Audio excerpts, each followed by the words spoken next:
Hello friend, this is me, your host. Welcome back to our channel. I hope you all are well and doing great. So today I'm back with another video to give a review on another book, which is Rock, Paper, Scissors. This is by Alice Feeney.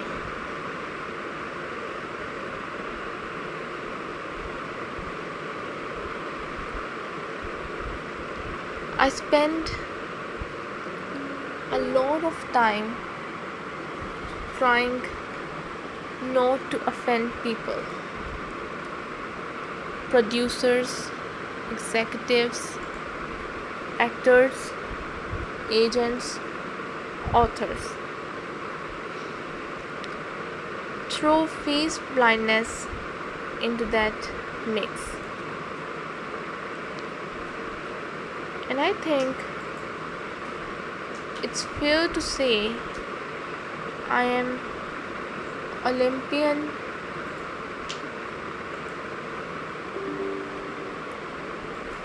level when it comes to walking on eggshells. I once spoke to a couple at a wedding for 10 minutes before realizing they were bride and groom. She didn't wear a traditional dress, and he looked like a clone of his many groomsmen. But I got way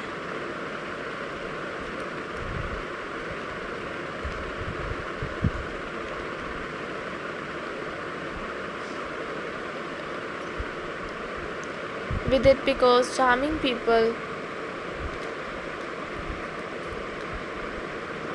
is part of my job. Getting an author to trust me with the screenplay of their novel can be harder than persuading a mother to let a strange look after the firstborn child, but I am good at it.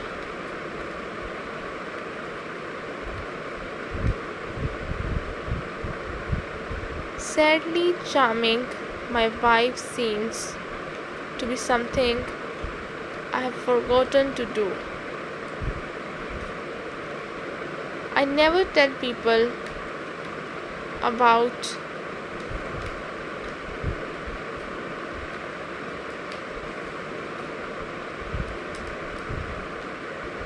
having prosopagnosia.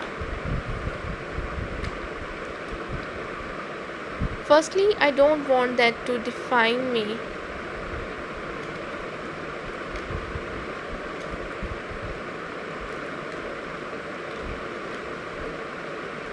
And honestly, once someone knows, it's all they want.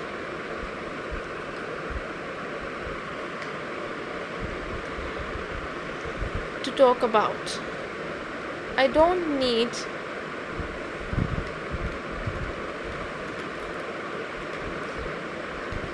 or want pity from anyone, and I don't like being made to feel like a freak.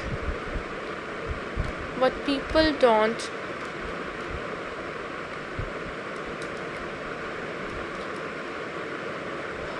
ever seem to understand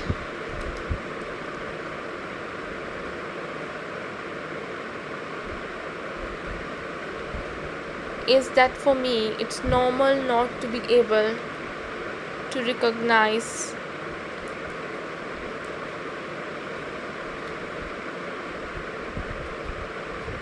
faces. It's just a glitch in my programming, one that can't be fixed.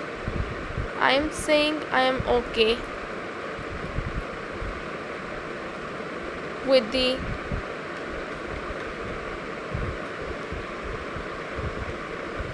imagine not being able to recognize your own friends or family, or not knowing what your wife's face looked like.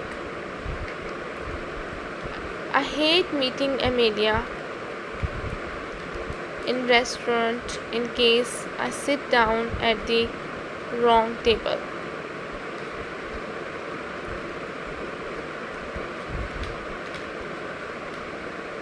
I had choose takeout every time were it up to me. Sometimes I don't even recognize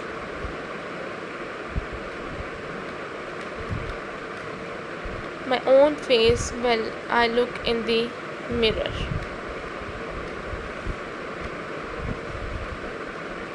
But I have learned to live with it, like we all do when life deals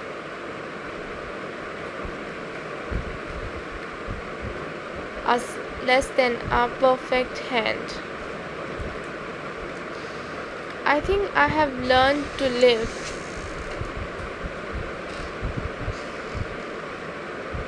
with a lesson than perfect marriage do. But doesn't everyone?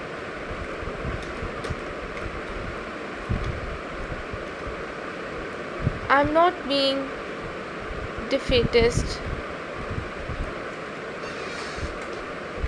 just honest. Isn't that what successful relationships are really about? Compromise. Is any marriage really perfect? I love my wife. I just don't think we like each other as much as we used to. That's nearly all of it. I say, rejoining her on the chapel steps, saddled with more bags than we can possibly need for a few nights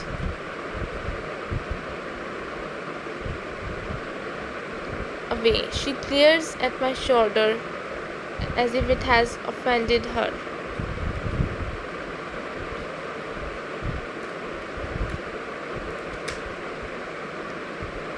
Is that your laptop satchel? She asks, knowing full well that it is.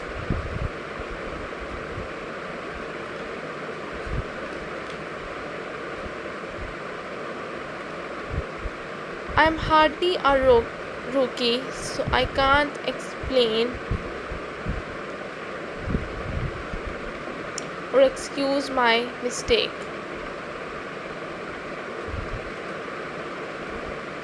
I imagine Amelia pulling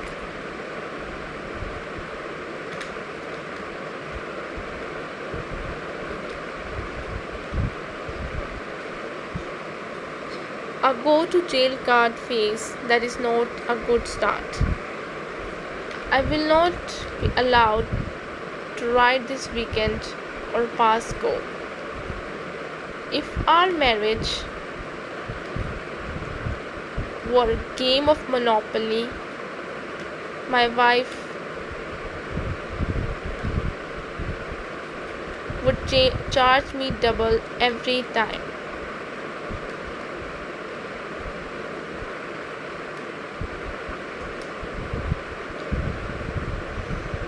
I accidentally landed on one of our hotels.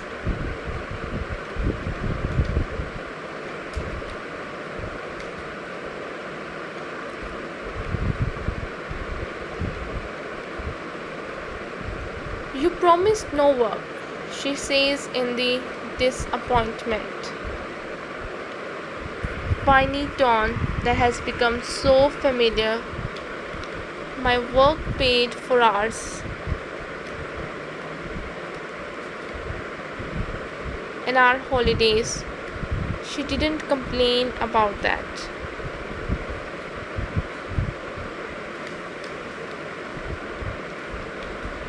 When I think about everything we have, a nice home in London, a good life, money in the bank, I think the same thing as always. We should be happy. But all the things we don't have are harder to see. Most friends our age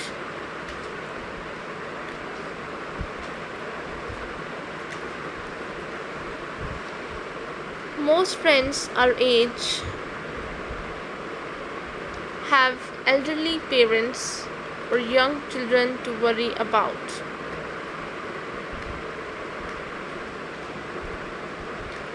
But we only have each other.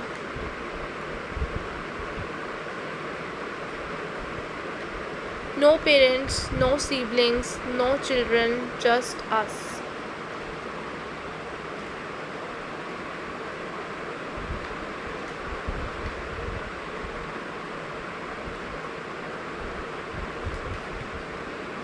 A lack of people to love is something we have always had in common.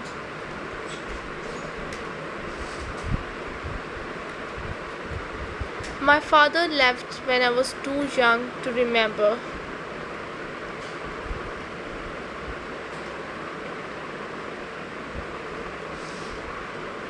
Anything about him, and my mother died when I was still in school.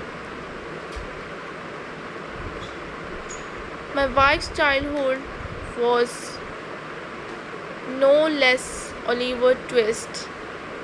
She was an orphan, but before she was born.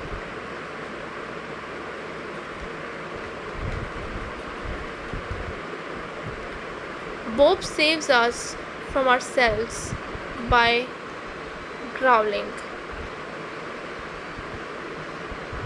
at the chapel doors again. It's strange, but he never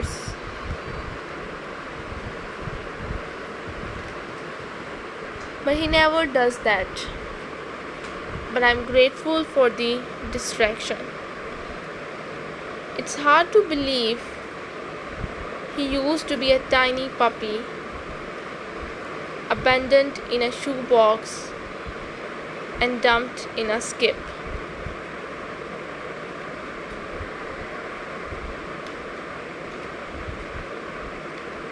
Dear Adam, it was something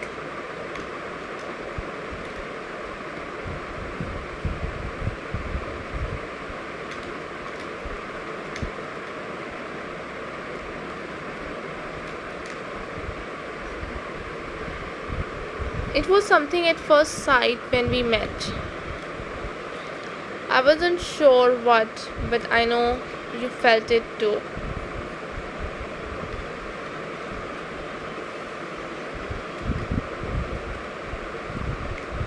The electric cinema was the first date with the difference. We had both gone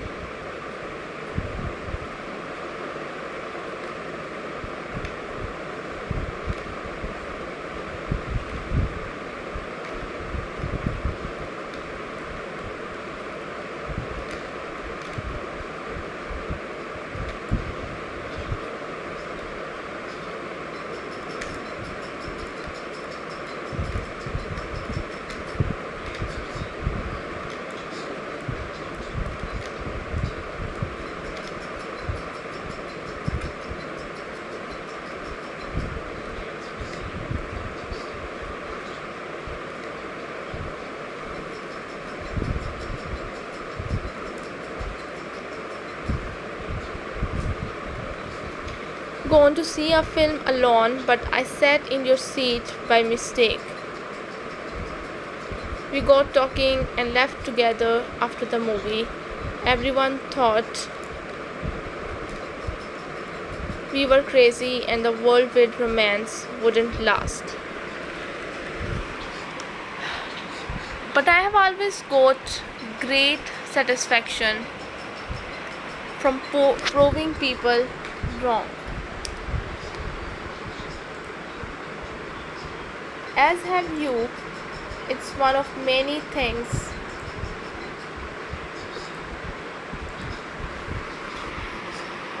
we have in common. I confess that moving in together wasn't exactly how I imagined.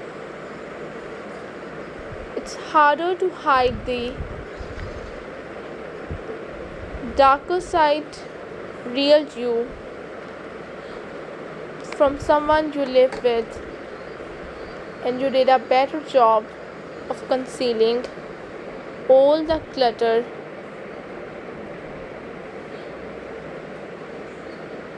when I only came to visit. I have renamed the hallway Story Street.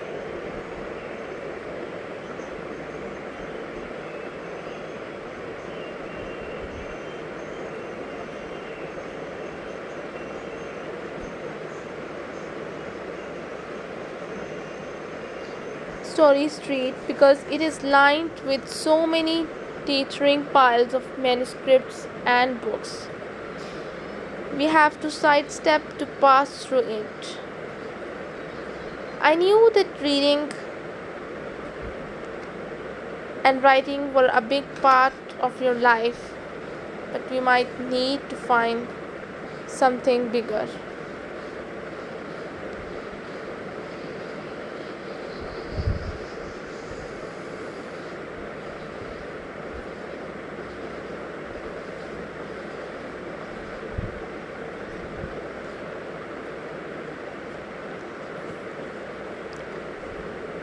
Then a basement studio in an old Notting Hill townhouse now that I live here too. I'm so happy though. I have got used to playing second fiddle in the orchestra of us.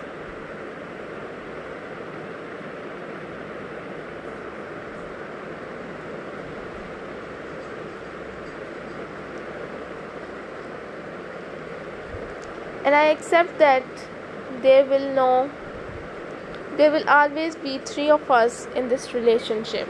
You, me, and your writing.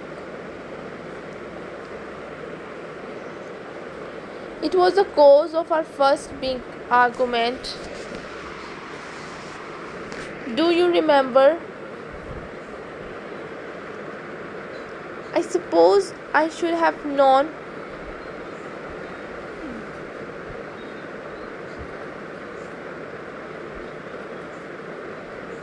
better than to search through the drawers in your desk. But I was only looking for matches.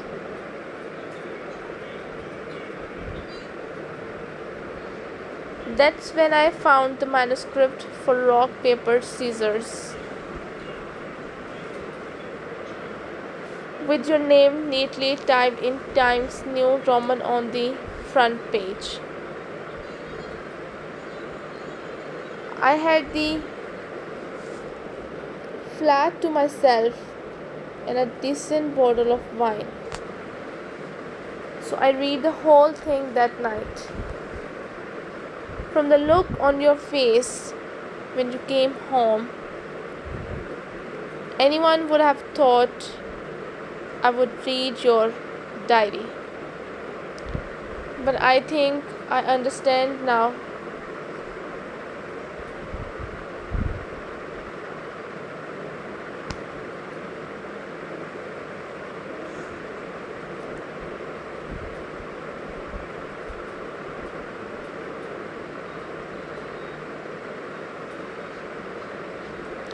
But I think I understand now that manuscript wasn't just an unsolved story.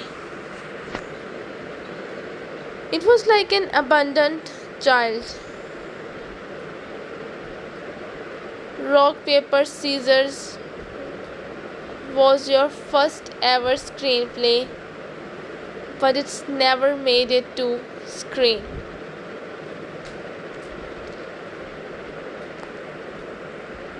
You have collaborated with 3 producers, 2 directors,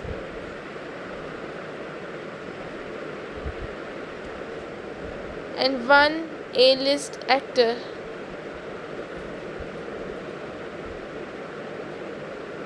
You spent so many years writing draft after draft, but it still never got beyond development.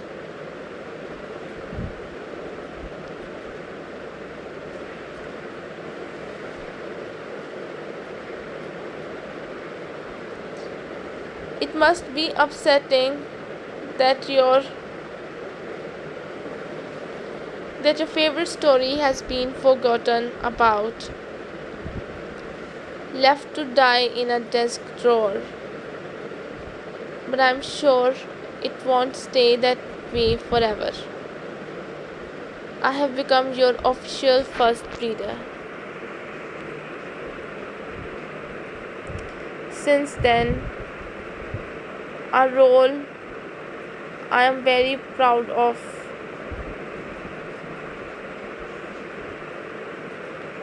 And your writing just gets better and better.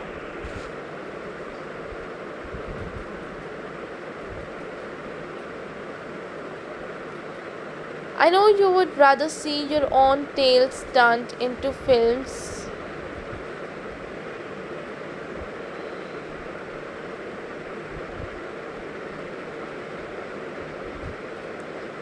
But for now, it's all about other people's. I still haven't quite gotten used to the amount of time you spend reading their novels, because someone somewhere thinks they might work on screen.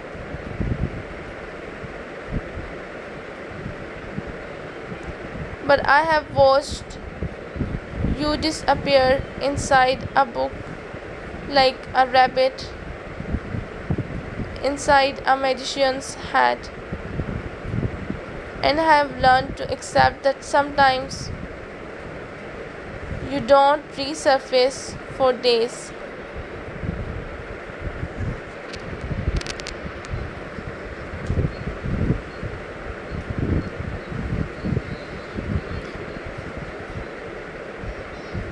Dear Adam, it's our first wedding anniversary, and as promised,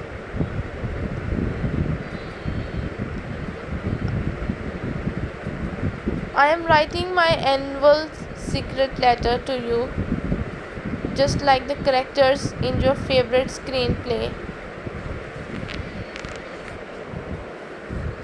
I am convinced Rock Paper Scissors will be a big hit in Hollywood one day.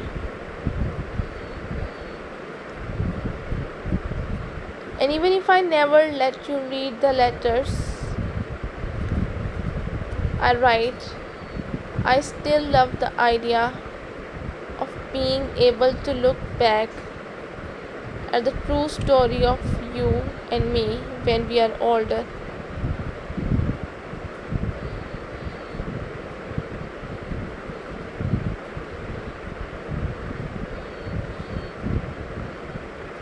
The past 12 months have been quite the roller coaster for us.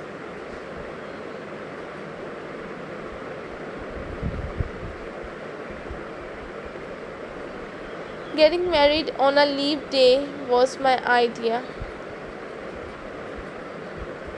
Going to Scotland for our honeymoon was yours.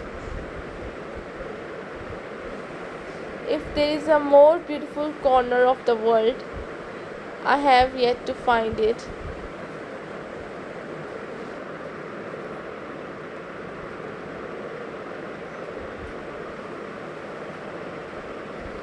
If there is a more beautiful corner of the world, I have yet to find it. I hope we will visit there often. I got promoted at work, and you were asked to write a modern adaptation of A Christmas carol for a BBC special.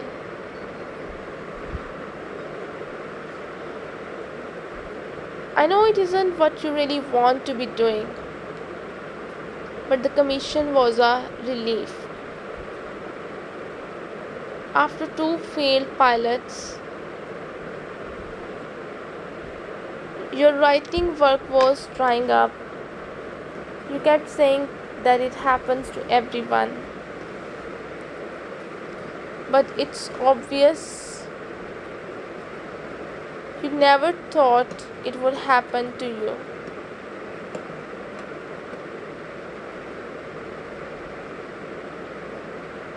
I have been trying to help reading books about writing and writing screenplays, teaching myself about storytelling. And you always ask me to read. What you have written, I enjoy feeling like part of the process. And as well as being your first reader, I have started editing some of your work, just a few notes on the manuscript here and there, which you seem to appreciate.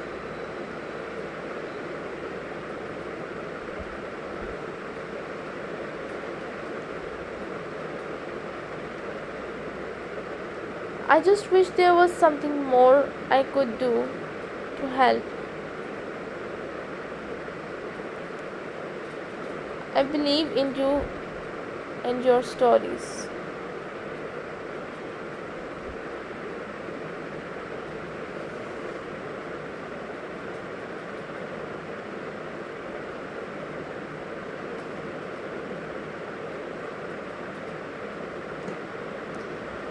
What you have written, I enjoy feeling like part of the process and as well as being your first reader. I have started editing some of your work,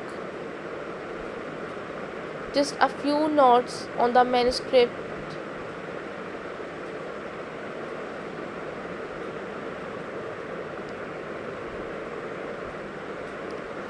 Made some coffee and toast, then sat down at your tiny little desk in the corner of the studio to start work.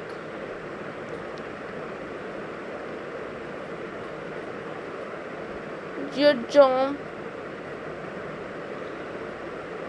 Your job seems to involve a lot of time staring at your laptop.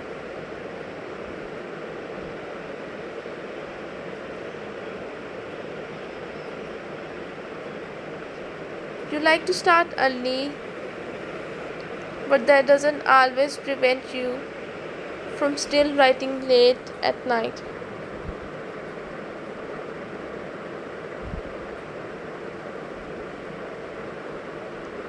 Sometimes you only seem to stop to sleep or eat.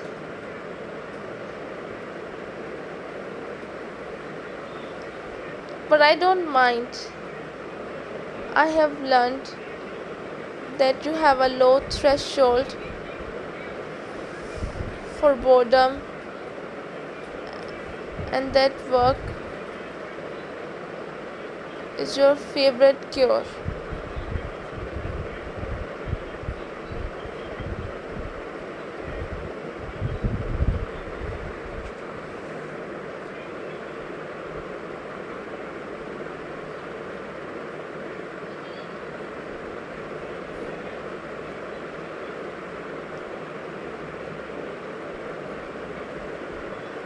I am between projects at the moment.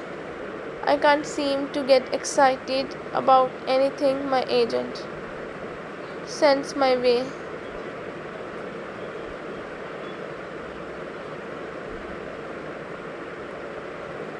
And I wonder whether it is time to start working on something of my own again.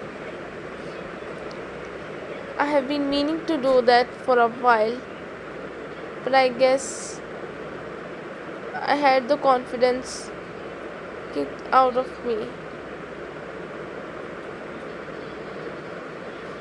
Maybe this is the right time to. Maybe you could revisit one of your own screenplays if you are not working on anything else for a while. Amelia says, interrupting my thoughts as though she can hear them.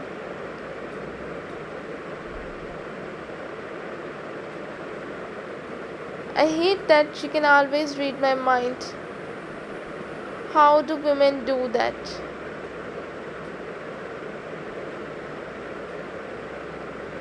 It isn't the right time, I reply. What about that one you spent years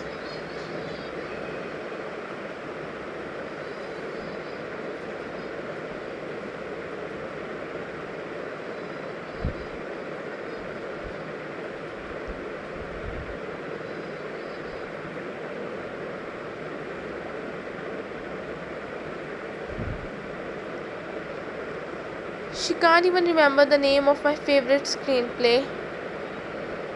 I don't know why it bothers me, but it does. She used to be far more interested in my work and seemed to really care about my writing. Her indifference these days hurts more than it should.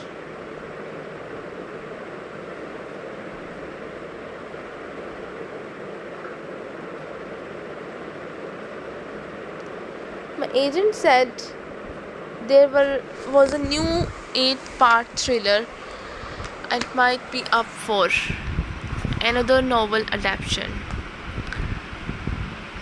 but an old one. I look over my shoulder at all the bookcases. Might even be a copy of it, one of these shelves. We agreed no work this weekend, she snaps, suffering a sense of humor bypass. I was joking and you brought it up.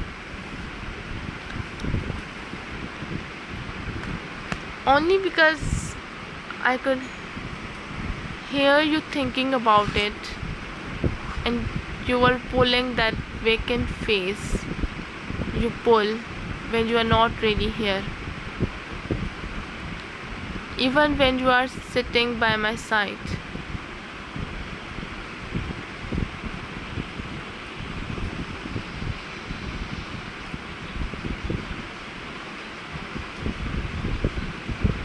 She sighs, I know.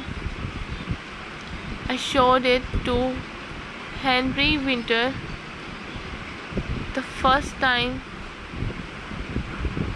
I met him at his fancy London house.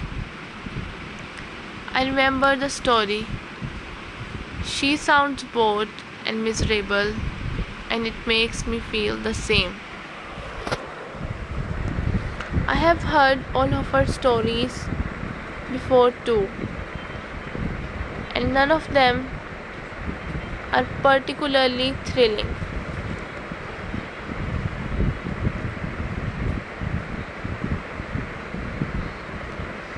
I wish people were more like books.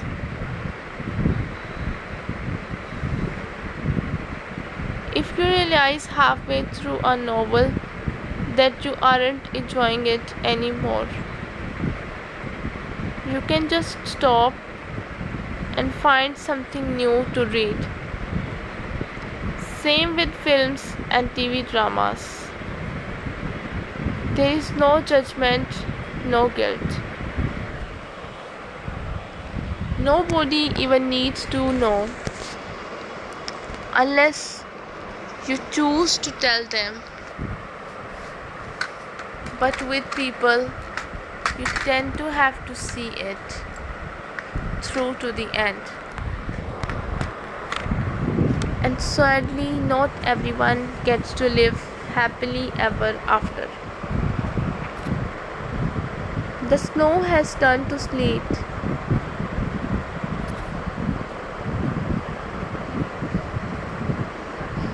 Large, angry droplets pelt the windows before crying down the glass like tears.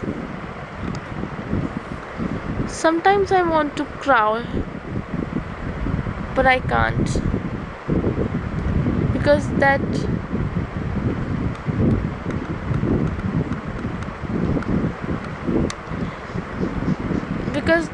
wouldn't fit with who my wife thinks I am. We are all responsible for casting the stars in the stories of our own lives. And she cast me in the role of her husband.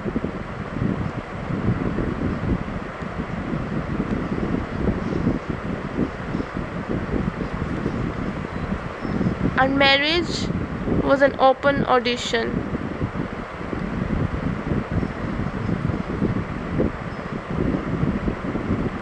And I'm not sure either of us got the parts we deserved.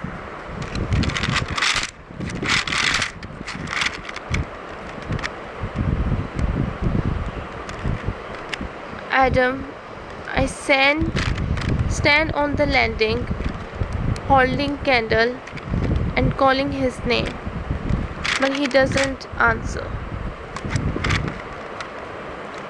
Bob stares at me, annoyed that I have disturbed his sleep.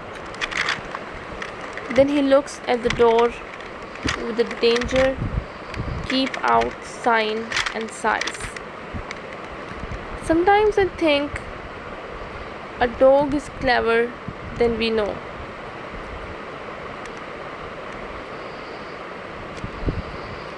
But then I remember all the times I have seen him running in circles,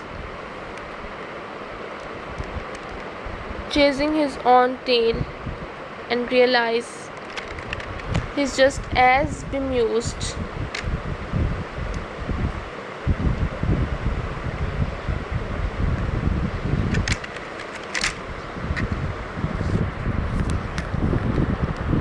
Bemused by life as the rest of us.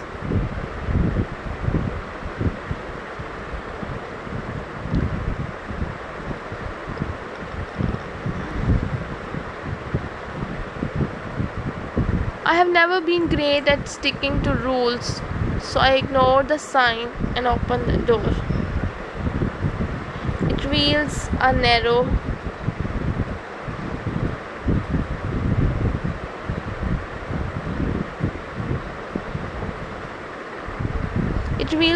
wooden staircase leading to another door at the top.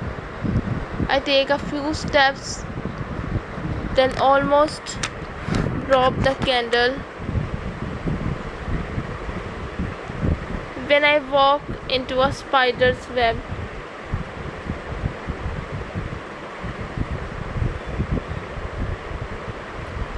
I desperately try to brush it away from my face, but it still feels as though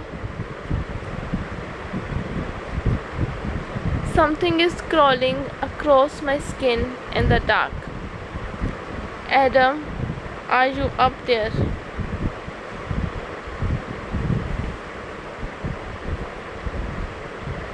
Yes, the view is amazing. Bring the wine and a couple of blankets, he says. And the rush of relief I feel surprises me. 5 minutes later, we are huddled together in the bell tower of the chapel.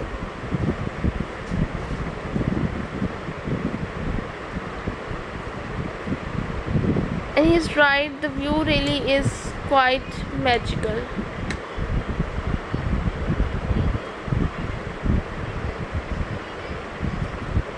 There isn't a lot of room and I am cold, even with a blanket wrapped around my shoulders.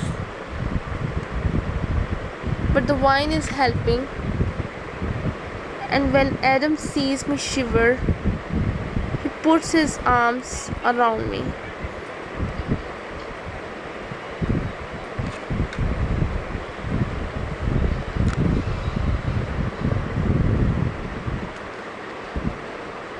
I can't remember the last time I saw a full moon, he whispers, or so many stars, I reply.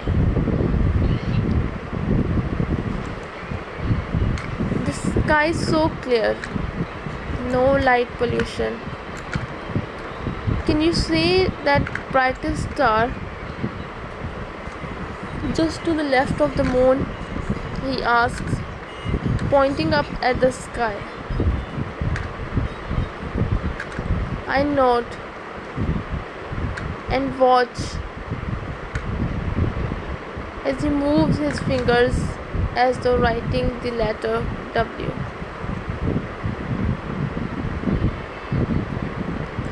These 5 stars from the constellation Cassiopeia. Adam is full of random knowledge. Sometimes I think it's the reason why there is no room left inside his head to think about us or me.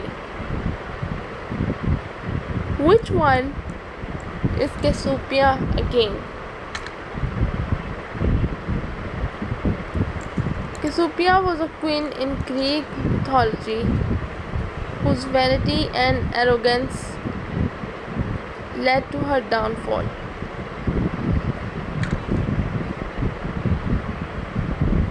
My husband knows more than I do about a great many things.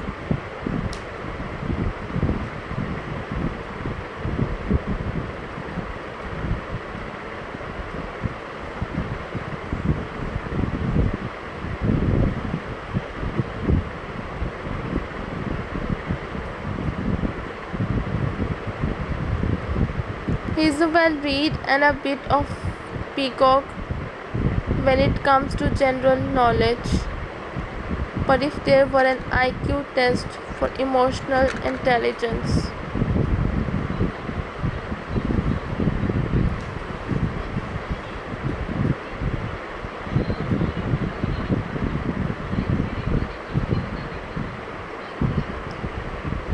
I would have a higher score every time. There is an edge to his tone as he talks about the stars, and I don't think I am imagining it.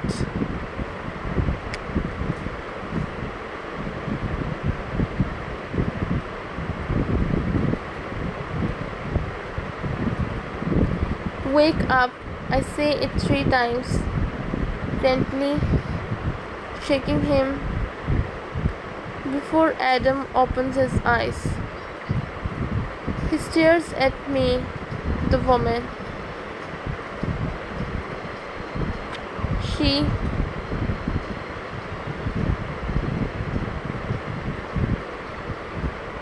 What woman?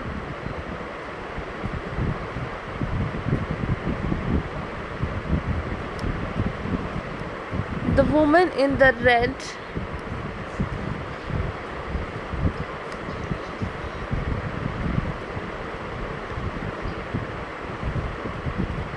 This again I should have known.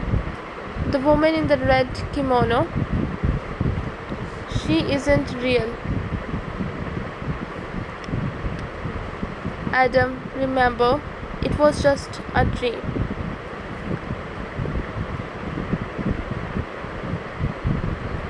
He looks at me the way a young child looks at a parent when they are scared. All the color has drained from his face and it's covered in sweat.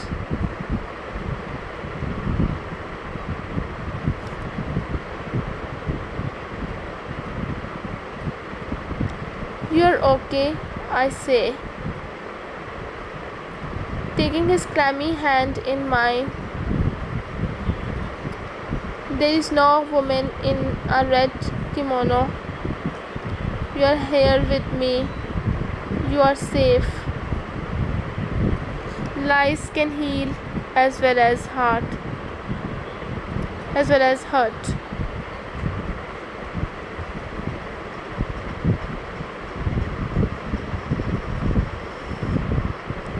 I wish I knew how to make them stop."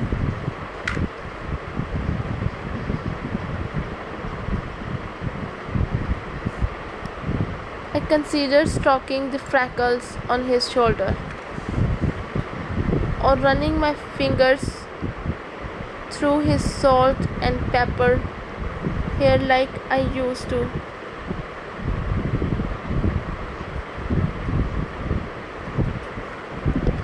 But I don't, because I can hear bells. After playing a creepy tune, the grandfather clock in the corner of the bedroom starts to chime midnight like an apprentice big band. If we weren't fully awake already, we both are now. "I'm sorry I woke you," he says, his breathing still faster than it should be.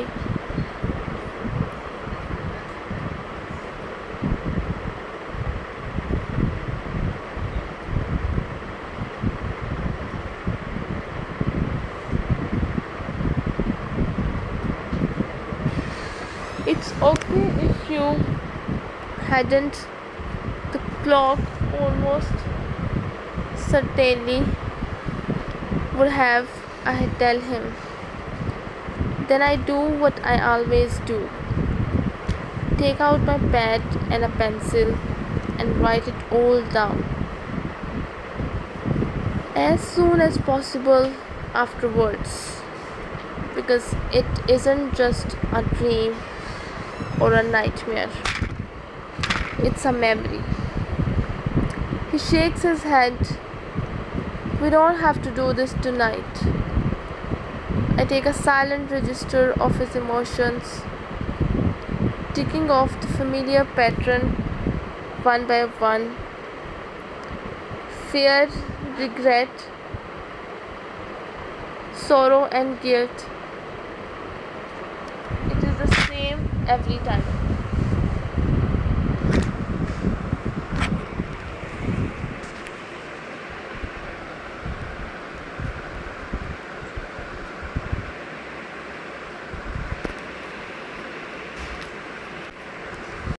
Adam sighs, leans back on the bed, and tells me everything that he can remember before the edges of the dream fade too much to see.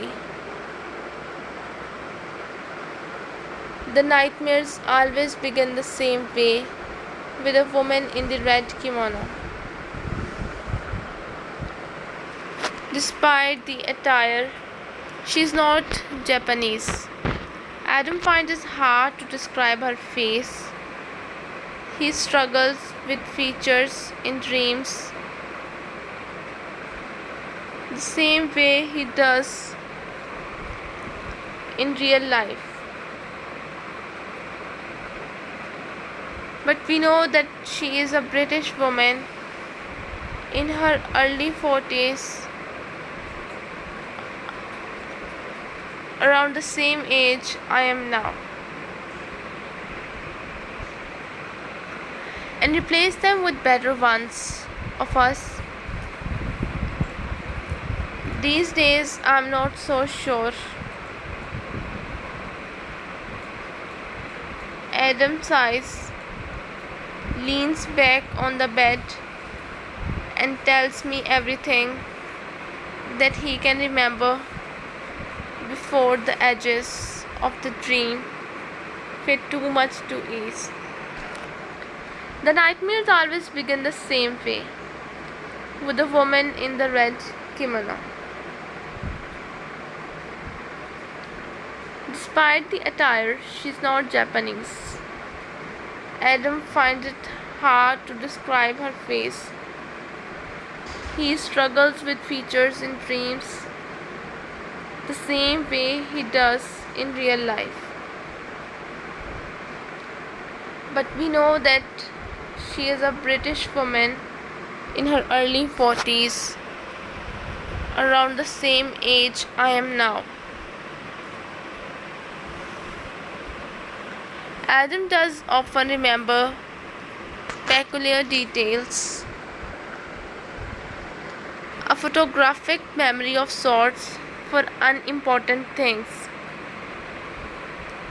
I decide to drop it. We have bigger issues to worry about right now. And together we search every corner of every room for the missing dog.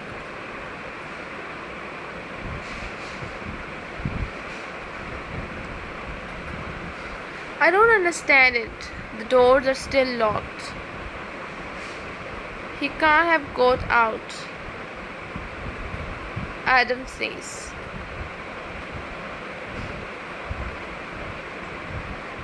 Well, he didn't vanish into thin air,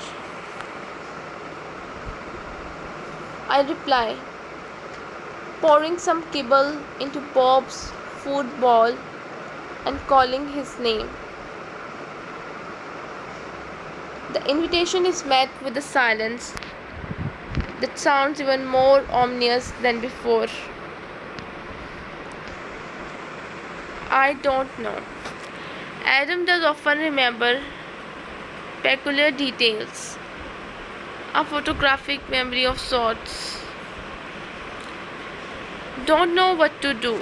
I pick up my phone, but of course, there is no signal.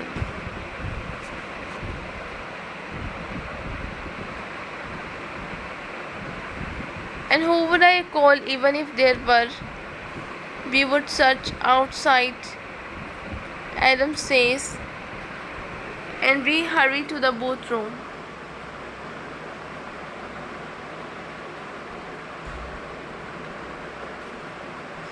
He unlocks the old chapel doors and heaves them open. The scene they reveal stops us both in our tracks.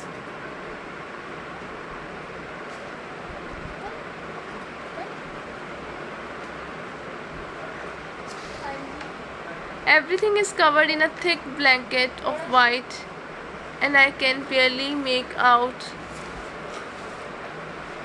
the shape of a car on the driveway.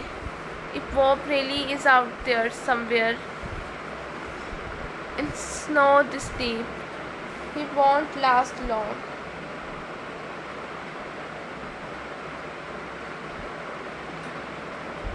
Adams reads my mind and does his best to calm the panicked thoughts swirling inside it.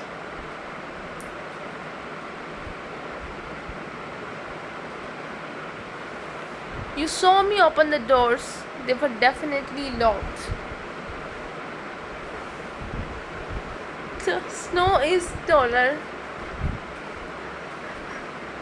The snow is taller than Bob, even if he could have got out. He wouldn't have. That dog doesn't even like the rain. He must be inside. Did you look in the crypt? After last night, with just a candle, of course not. I will use the torch on my phone, he says. So this is all we have from this book. I hope you guys liked the story. If you did, don't forget to press the like button. So I'll be back with another video with another book. Till then, stay cool and goodbye.